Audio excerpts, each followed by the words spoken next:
Vous vous souvenez, nous avons organisé une prière au siège de l'ANC avec la bougie. La nuit, là, vous voyez ce qui s'est passé. On a mobilisé beaucoup de monde. Nos militants étaient sortis, nos sympathisants étaient sortis, et la gendarmerie était venue nous caser là-bas.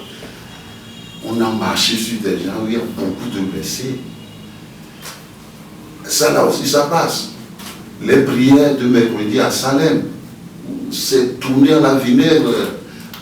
Quand le capitaine Akapo était derrière nous, tirait dessus, on sillonnait tout Lomé.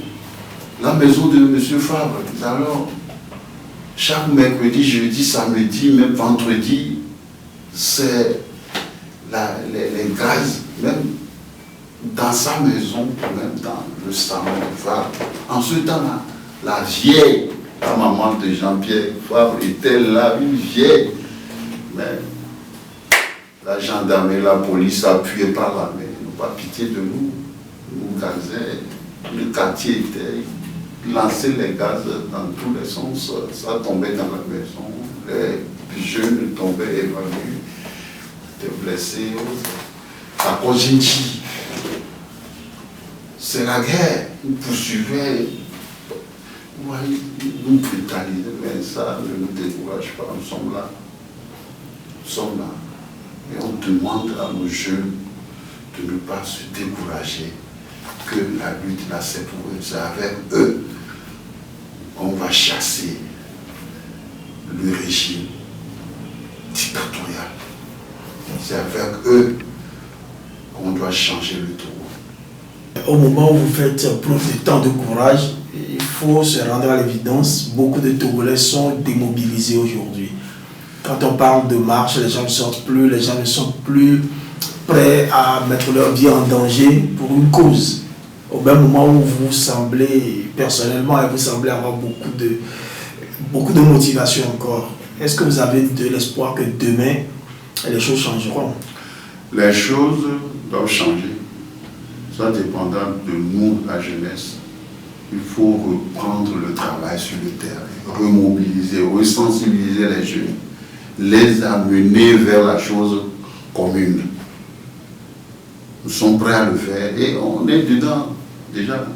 Comment vous comptez réussir cette mission? En allant sur le terrain, on le faisait avant. En allant sur le terrain, aller faire des porte-à-porte, parler aux gens, que voilà ce qui s'est passé, c'est du truc là, c'est du boba. Parce qu'un homme religieux ne peut pas se lever, dire des choses sur un responsable politique, mentir, le traiter de Judas et autres. Et que lui ne peut pas faire l'affaire, et donc le monsieur qui était venu, monsieur, l'homme de l'église, c'est lui qui a tout gâté, tout changé. Sinon, on allait vers la victoire, vers l'alternance en cette année 2020.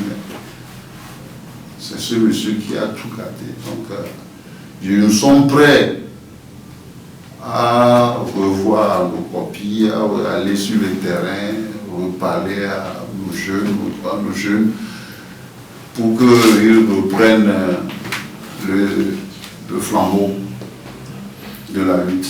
Vous avez des ambitions politiques, honnêtement? Pour moi, l'ambition, c'est de lutter pour le peuple.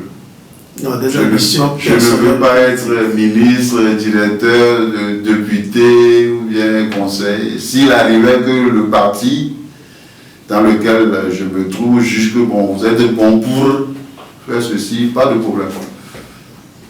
Sinon, depuis que je suis dans cette lutte, je vais revendiquer des choses, des postes et autres, mais bon, je ne suis pas là pour ça. Je suis là pour lutter pour le peuple. Le peuple d'abord. Rester ensemble et continuer la lutte aujourd'hui. Est-ce que c'est possible? Je ne veux pas dire non, je ne veux pas dire oui. L'ANC est prêt à travailler avec d'autres partis sérieux et responsables. Mais surtout, dans la vérité. C'est-à-dire, on peut mener des idées d'action. On ne va pas rester dans un regroupement comme on l'avait fait. Mais si on voit qu'il y a quelque chose à défendre, on peut le faire ensemble et puis c'est fini. Tout le monde regagne son parti.